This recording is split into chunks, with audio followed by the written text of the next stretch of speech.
Hello दोस्तों, तो नमस्कार। आपका स्वागत है हमारे यूट्यूब चैनल पर। मैं अमित वर्मा एक बार फिर से आप लोगों के बीच एक इतिहास से लेकर विषय लेकर आया हूँ। वीडियो शुरू से अंत तक देखना दोस्तों। इससे पहले मैंने आप लोगों को पूरा पाषाण काल के 3 भाग करवाए थे और हमारा पूरा पाषाण काल खत्म हो गया था। ठीक है। और आज हम लेकर आए हैं मध्य पाषाण काल या मध्य पाषाण युग। कि मध्य पाषाण युग क्या था, इसकी क्या विशेषता थी। तो दोस्तों वीडियो शुरू से अंत तक देखना। वीडियो अच्छा लगा तो कमेंट जरूर करना और हमारे यूट्यूब चैनल को सब्सक्राइब जरूर करना। तो शुरू करते हैं। आज का विषय है मध्य पाषाण काल। मध्य पाषाण काल क्या था? देखिए दोस्तों, जैसे ही आपका पूरा पाषाण काल समाप्त हो जाता है उसके तुरंत बाद क्या है, लगभग 8000 ईस्वी पूर्व से हमारा मध्य पाषाण युग शुरू हो जाता है। अब मध्य पाषाण युग की क्या विशेषता रही है, इसके जो हमारे को अवशेष मिले वो कौन कौन से थे, कौन कौन से इसके स्थान थे, कौन कौन से स्थल थे, इसके बारे में मैं आज विस्तार से चर्चा करने वाला हूं। इसलिए ध्यान से देखिए। ये देखिए दोस्तों, मध्य पाषाण युग का समय लगभग 8000 ईस्वी के आसपास से शुरू माना जाता है। ठीक है। कब से? 8000 ईस्वी पूर्व से। दोस्तों मैं पूरे व्हाइट बोर्ड में पहले ही आप लोगों के पास लिख कर दे रहा हूं, है ना। आप लोग समझिए, लेकिन अपने पेन और नोटबुक के साथ इसको नोट कीजिए ताकि बाद में आपको पढ़ने में सरलता हो, आसानी हो। और इसी से प्रश्न उठते हैं दोस्तों। इससे बाहर से आपको कोई भी प्रश्न नहीं उठेगा। यह काल पूरा पाषाण काल के बाद शुरू होता है। देखो, पूरा पाषाण काल खत्म हो जाता है। पूरा पाषाण काल को जो हमने 3 भागों में बांटा था, 3 भाग खत्म होके क्या हमारा मध्य पाषाण काल शुरू हो जाता है, जो पाषाण काल का दूसरा हिस्सा था, दूसरा काल था। वनस्पतियों में परिवर्तन होना शुरू हो गया। ठीक है।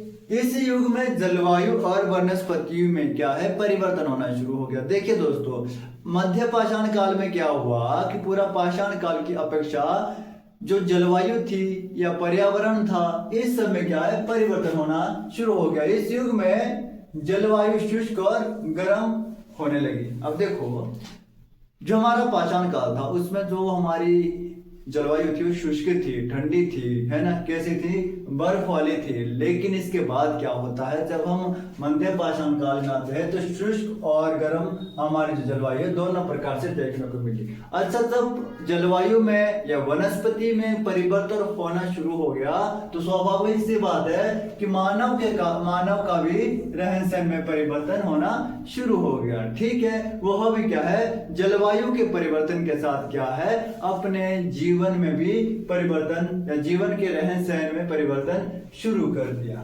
ठीक है। जलवायु और वनस्पतियों के परिवर्तन के कारण मनुष्य एक क्षेत्र से दूसरे क्षेत्र में जाने लगा। देखिए, इससे पहले क्या होता था कि मनुष्य क्या एक ही जगह में रह रहा है ना, और अपने लिए क्या है, कंदमूल, जड़ी बूटी, जो भी मतलब उसके खाने की व्यवस्था को वहीं पर एकत्रित करता था। लेकिन अब जैसे ही जलवायु में परिवर्तन होने लगा तो मानव भी क्या एक स्थान से दूसरे स्थान तक जाने लगा, रहन सहन में इसके परिवर्तन होने लगा। ठीक है। इस काल में औजार बनाने की तकनीक में भी क्या हुआ दोस्तों, फिर परिवर्तन हुआ। देखिए, औजार बनाने की तकनीक में परिवर्तन हुआ, मानव जीवन की शैली में परिवर्तन हुआ। उसके जो मध्य पाषाण काल में है, जलवायु शुष्क और गर्म होने लगी। शिकार करने की विधियों में भी क्या हुआ, इसमें परिवर्तन होने लगा। ठीक है। देखिए, जैसे हम देखते हैं कि मनुष्य के क्षेत्र में आना जाना संभव हुआ। ठीक है ना। इस काल में औजार बनाने की तकनीक में भी परिवर्तन हुआ। और मध्य पाषाण काल युग में क्या हुआ कि क्वार्टजाइट के अलावा अन्य छोटे पत्थरों का प्रयोग होने लगा था। अब क्वार्टजाइट क्या है, मध्य पाषाण काल में क्वार्टजाइट पत्थरों की जगह क्या अन्य छोटे छोटे पत्थरों का प्रयोग होने लगा, जिससे क्या करते थे, वो औजार बनाते थे। अब क्वार्टजाइट क्या है दोस्तों? क्वार्टजाइट एक पत्थर का ही रूप है, जो क्या है,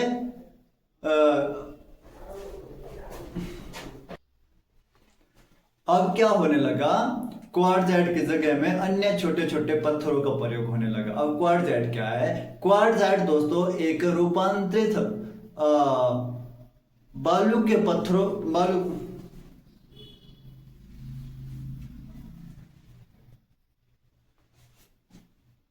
क्वार्ट्जाइट रूपांतरित चट्टानों के पत्थरों को कहा जाता था। रूपांतरित चट्टानों के बालू पत्थर जो दोस्तों होते थे उनको कहा जाता था क्वार्ट्जाइट। और अब क्या होने लगा, मध्य पाषाण युग में क्वार्ट्जाइट की जगह में अन्य छोटे छोटे पत्थरों का प्रयोग होने लगा जो वो औजार बनाने के प्रयोग में लाते थे। ठीक है, और उसमें क्या है, शिकार करने की विधि में भी क्या है, या शिकार करने की जो तकनीक थी उसमें भी परिवर्तन होने लगा। ठीक है, अब हम थोड़ी सी इसकी अन्य विशेषताएं देखते हैं कि मध्य पाषाण काल की और क्या क्या विशेषताएं थी, किस प्रकार से मध्य पाषाण जो हमारे इतिहास का एक महत्वपूर्ण भाग है उसके हमारे को अवशेष मिले हैं, जिन अवशेषों के आधार पर हम उनकी विशेषताओं पर गौर कर सकते हैं। तो दोस्तों ध्यान से देखना, सबसे पहले जो इसकी मुख्य विशेषताओं में है वो औजार है।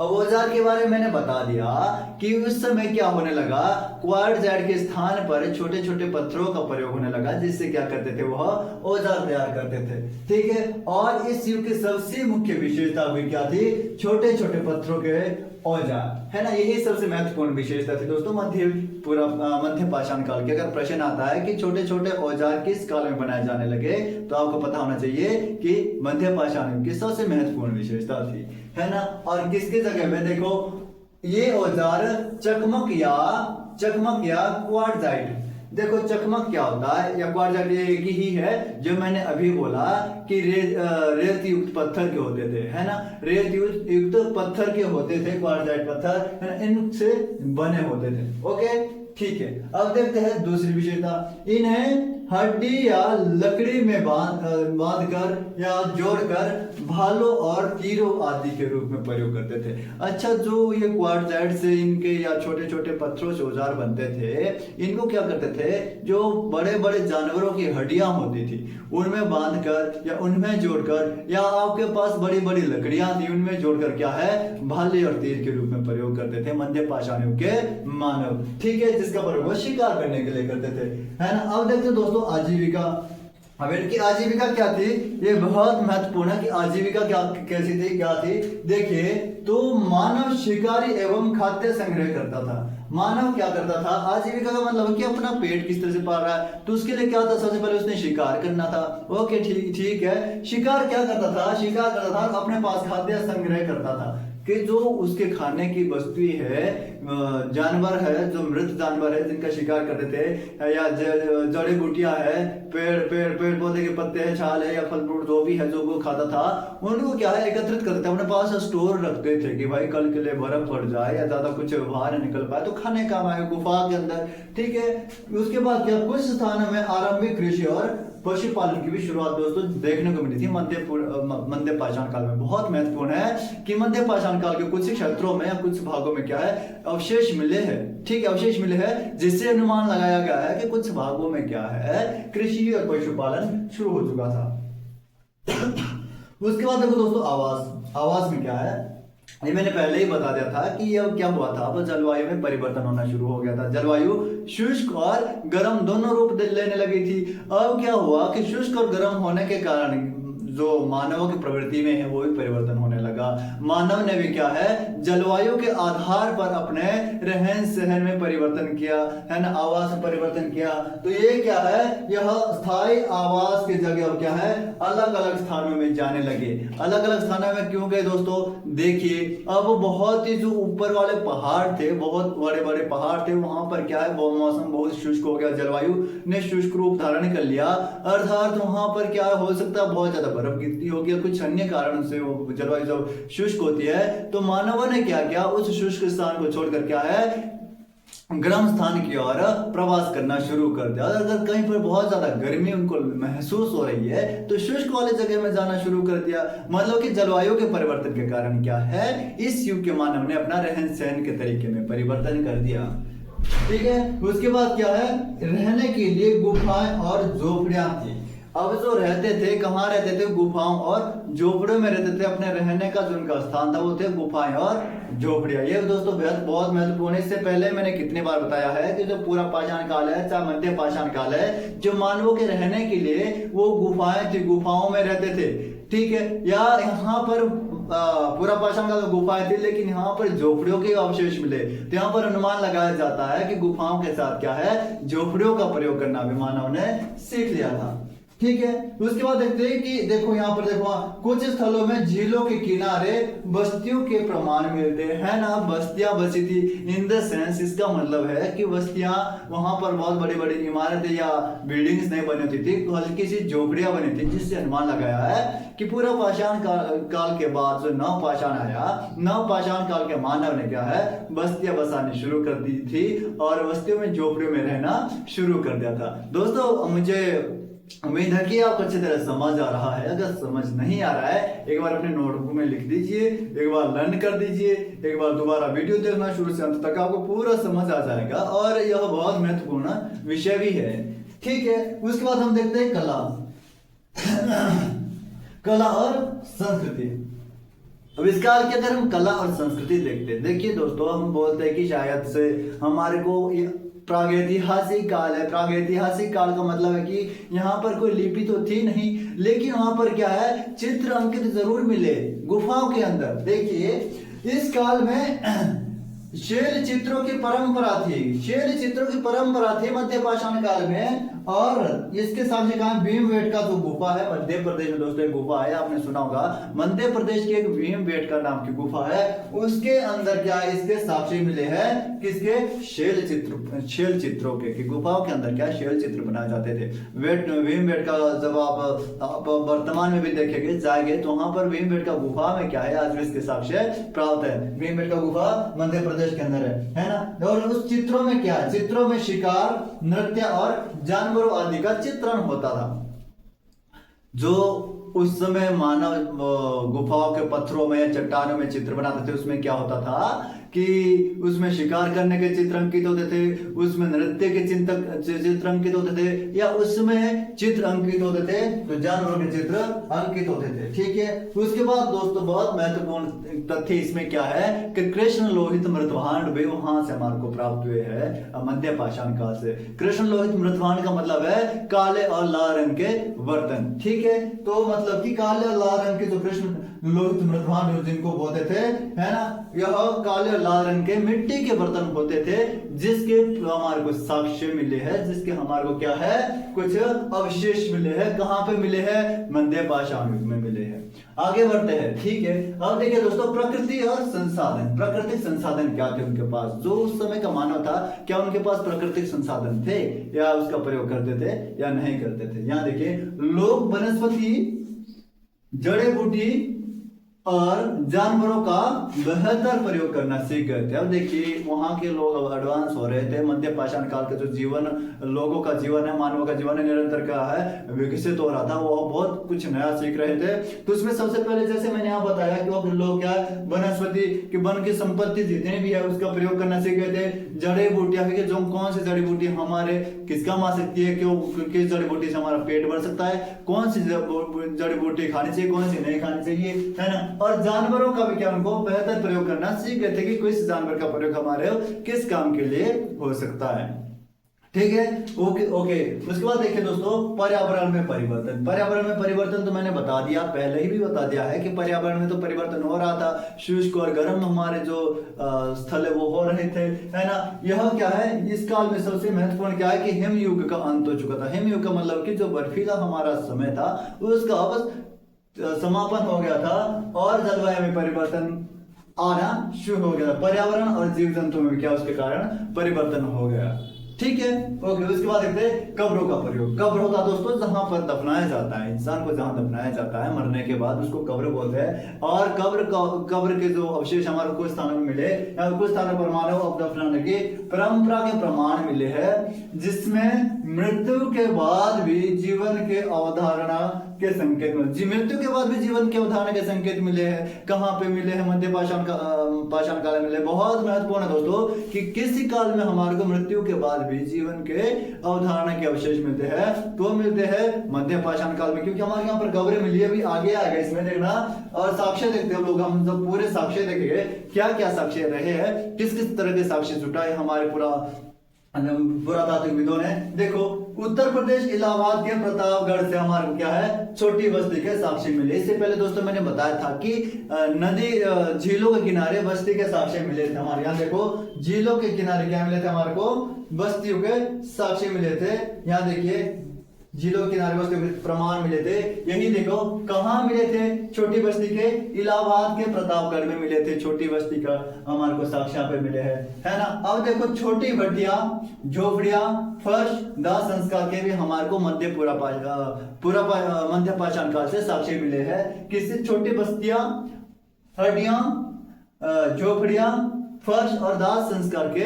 उसके बाद देखो दोस्तों मानवीय आक्रमण अथवा युद्ध के साक्ष्य। और उस समय बताया जाता है कि शायद अब मानव क्या आपस में लड़ते भी थे, झगड़ते भी थे, वह भी इनके अंदर एक प्रवृत्ति आ गई थी। तो मध्य पाषाण काल से हमारे को क्या मिलता है? आपसी युद्ध के साक्ष्य मिलते हैं, आपसी लड़ाई या आपसी झगड़े के भी प्रमाण मिलते हैं। ठीक है। अस्थि पंजर का सबसे पहले अवशेष, अस्थि पंजर के अवशेष भी मिले। अस्थि पंजर का क्या बनाते थे? देखो दोस्तों, हड्डियों के आभूषण प्रतापगढ़ के यूपी के रायसराय से मिले हैं। देखो हड्डियों के जो आभूषण बनाए जाते थे उसके अवशेष कहाँ मिले थे? प्रतापगढ़ यूपी के रायसराय से और मिर्जापुर के महदा से मिले हैं। दो जगह से मिले, महदा से मिले हैं। ये कहाँ का है? मिर्जापुर का एक क्षेत्र है, मिर्जापुर के समीप क्षेत्र है।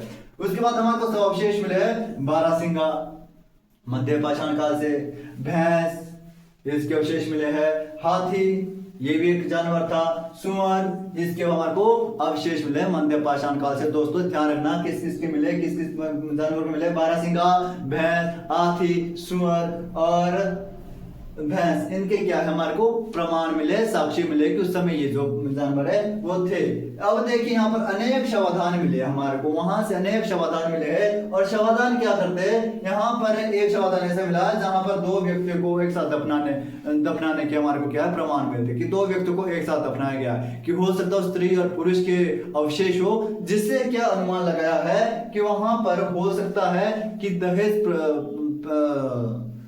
दो व्यक्तियों को एक साथ दफनाने की हमारे यहाँ पर प्रवृत्ति मिली है, प्रमाण मिली है, जिससे बताया जाता है किसकी ओर संकेत करता है? सती प्रथा की ओर संकेत करता है, जिससे अनुमान लगाया जाता है कि यह जो दो व्यक्तियों को एक साथ दफनाना है यह दहेज।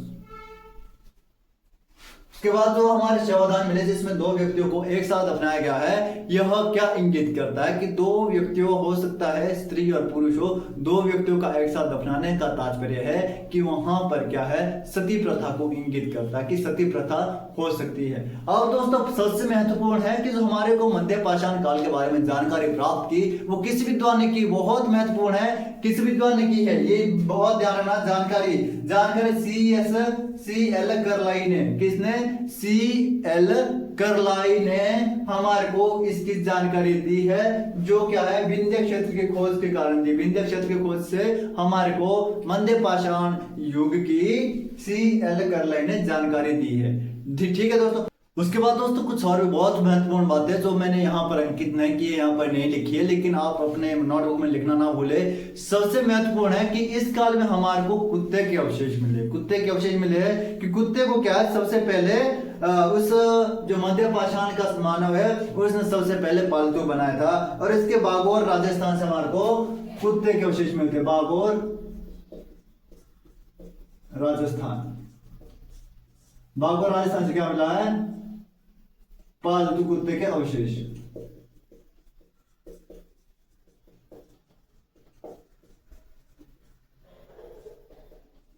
जिससे क्या अनुमान लगाया जाता है कि उस समय का जो सबसे पहला, या अभी भी बताया जाता है कि मानव ने सबसे पहले जो पालतू जानवर बना था किसको बनाया था? तो कुत्ते को बनाया था। इसके अवशेष कहां मिलते हैं हमारे को? बागोर राजस्थान में मिलते हैं कि सबसे पहला जो हमारा पालतू जानवर था वो क्या था? कुत्ता था। उसके बाद दोस्तों महत्वपूर्ण और क्या है कि बुर्ज होम कश्मीर में, कहा? बुर्ज होम कश्मीर। बुर्ज होम कश्मीर में क्या मिला है? बुर्ज होम कश्मीर में हमारे को मालिक के साथ कुत्ते को दफनाने के अवशेष मिले। मालिक के साथ कुत्ते को दफनाने के अवशेष कहां मिले हैं? बुर्ज होम कश्मीर में।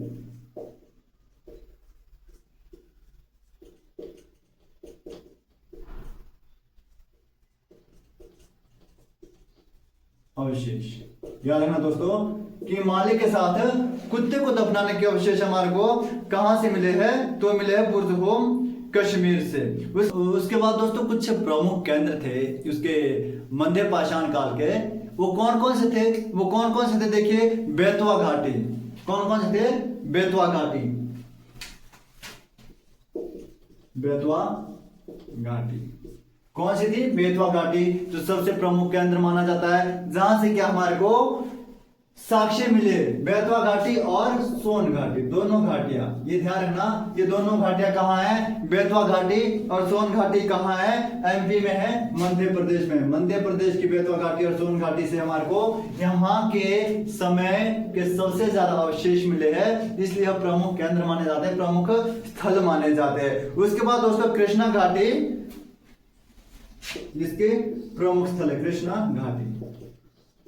कृष्णा घाटी भी क्या है? इसका प्रमुख केंद्र माना जाता है। कृष्णा घाटी है दोस्तों आपका। उसके बाद है कृष्णा घाटी और बेलन घाटी। बेतवा घाटी और सबसे पहले बेतवा घाटी और सोन घाटी, जो मध्य प्रदेश के में है। उसके बाद आपके पास है कृष्णा घाटी और बेलन घाटी, यूपी में।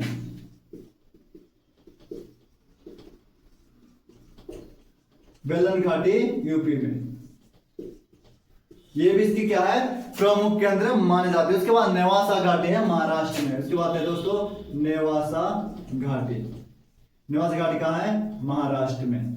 ये जो प्रमुख स्थल है, ये जो प्रमुख केंद्र है, ये मध्य पाषाण काल के केंद्र है, जिससे हमारे को पता चलता है कि मध्य पाषाण काल के सबसे ज्यादा जो अवशेष हमारे को मिले हैं वो इन स्थलों से मिले हैं। अच्छा, अगर हम बात करें सीएस करलाई ने तो विंध्य क्षेत्र की खोज से हमारे को मध्य पाषाण की जानकारी दी है, तो कब दी दोस्तों? 1857 में। बहुत इंपोर्टेंट, 1857 में इसकी हमारे को जानकारी दी है। किसने दी? सीएल करलाई ने दी है। ठीक है, तो दोस्तों आशा करता हूं, उम्मीद करता हूं, विश्वास करता हूं कि आपने वीडियो पूरा देखा है। और वीडियो अगर आपको पसंद आया हो, कमेंट करना, ठीक है, कमेंट करना ना भूले और अपने दोस्तों के साथ शेयर करना ना भूले। वीडियो को लाइक कीजिए और हमारे यूट्यूब चैनल को सब्सक्राइब कीजिए।